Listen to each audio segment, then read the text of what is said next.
गांव की सच्ची घटना एक सबक लेने के लिए काफी है।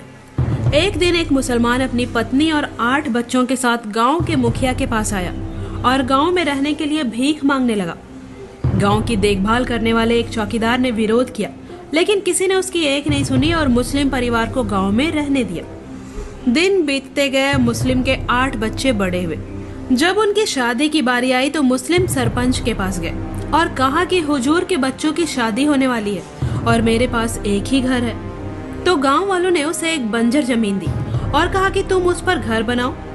इसके बाद मुसलमान बनिया के पास गया और उससे पैसे उधार लिए।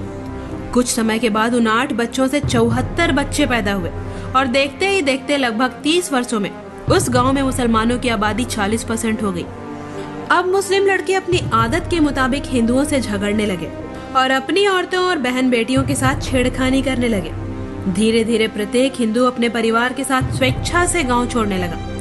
एक दिन गांव के मुख्य मंदिर को मुसलमानों ने तोड़ दिया और उस पर मस्जिद बनाने लगे।